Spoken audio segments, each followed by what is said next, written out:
Welcome to Goal Talks. On these little clips, we're going to meet some very interesting people that are going to connect sports, football particularly, and mental health and wellness. I hope you enjoy. Welcome to Goal Talks. Today, part of the Goal Initiatives Foundation's ongoing conversation about mental health and sport. We have Jack Whelan with us from Le Ballon in Europe. He actually lived in Canada. And he's been around a lot of footballing sort of projects, a very interesting gentleman, and we're excited to just ask him one or two questions about the theme that Goal Initiatives Foundation is continuously pushing forward and wants to keep in conversation. So Jack, welcome, and thank you for joining us. Thank you. Football has been at the forefront of lots of things and has had all sorts of community and ties to what happens in society throughout history. But we are getting directly to today. And the reason I'm doing that is because there has been a lot of social issues happening all over the world, even if they've been sparked from what happened with George Floyd in America. Football and its connection to community and society, does it have a responsibility to lead positive change? Is it something that, unfortunately, being the major global sport that it is, has to take on that role?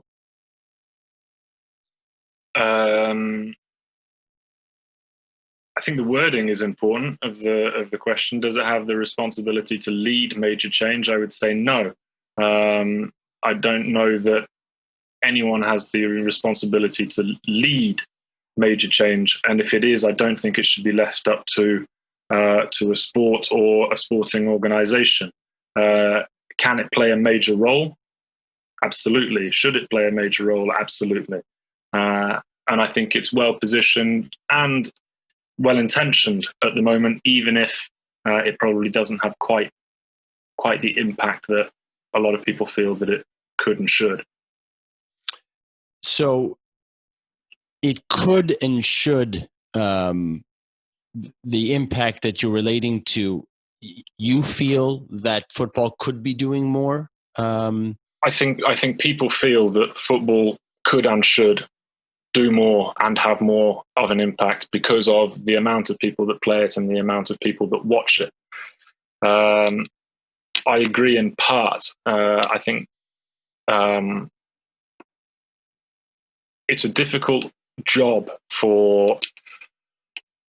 Already it's quite strange to be referring to football as this sort of amorphous blob that's going to do thing because in actual fact football is made up of so many different moving parts. Is football FIFA? Is football the combination of UEFA, CONCACAF, CAF, etc. and so on, or is it everybody that plays and watches it? It's impossible to define, but I think it should promote an image that is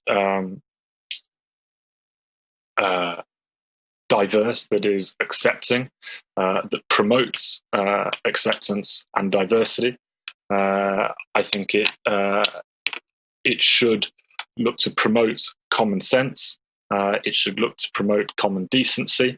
And I think the players should look to do these things as well.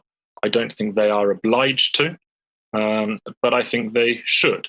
And I think it would be nice if they did. In the same way, it would be nice if they played the game honestly. It might be too much to ask, but in terms of whether they should, I think they should. Should they be obliged to? No, I don't. I don't think that Gianni Infantino or Sepp Blatter necessarily have the wherewithal, the mental aptitude, or the knowledge to be able to solve problems like these. And I don't think it should be left to people like this. If we're leaving these sorts of problems to people like Gianni Infantino, well, then we're in much bigger trouble than we ever thought we were. Yeah, that's very good. Thank you for that answer.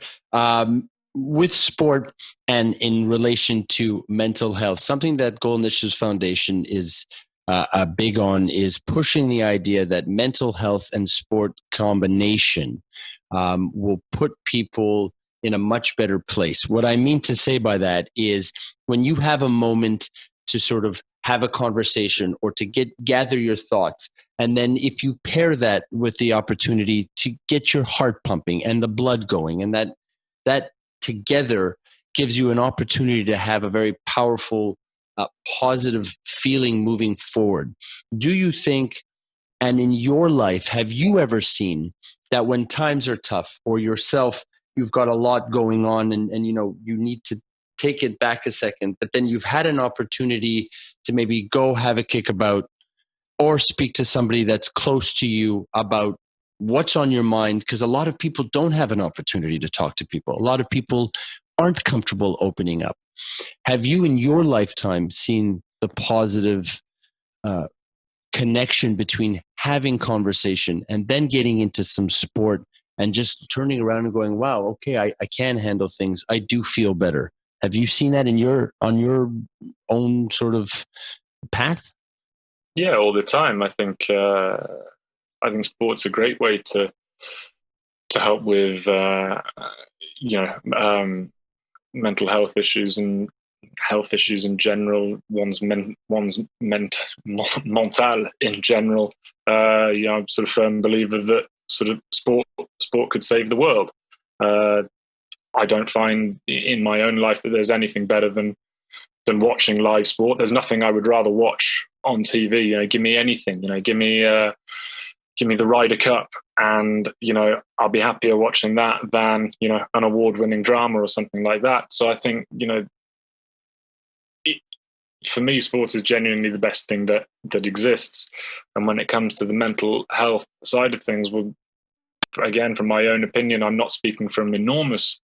I don't have an enormous sort of background in this or expertise in this, but from what I've experienced, there's nothing better than, and it won't work for everyone, but being amongst a group of your mates, having a kickabout, and it's that classic thing where when you're on the pitch or when you're skiing or something like that, you don't have time to think about other things that may be plaguing you. You're living in the minute. You're having a nice time.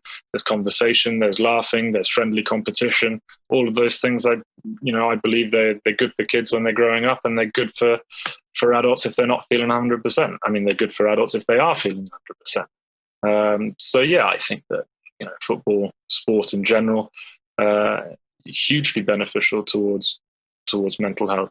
Like I said, I haven't got any sort of data or sort of huge amount of experience, but and it's not about, and it's the idea of these quick questions with everybody that we're speaking with is exactly that. We're not supposed to be experts, but the idea is I want to hear from everybody that says, yeah, I feel that there is a connect, and in my life it has shown that I'm in a better place when I'm doing a little bit of sports, and I might have started my day with too much on the mind, and it's given me some reprieve. And that's what I'm looking for as a response, in the sense that nobody's an expert, and mental health means many things and is a large brush. So it's not, specifically I wake up, I'm feeling cuckoo, and then I go play sports and I'm calm. And then, that's not what I mean. Everybody is dealing with something, within their mind all the time. So it would make sense that anybody should be able to answer this question in whatever level that is. Jack, I really appreciate you talking with us on Goal Talks. And again, thank you very much, and keep doing what you're doing, and stay safe and stay healthy, and be well. I will do. You too. Thank you. Cheers.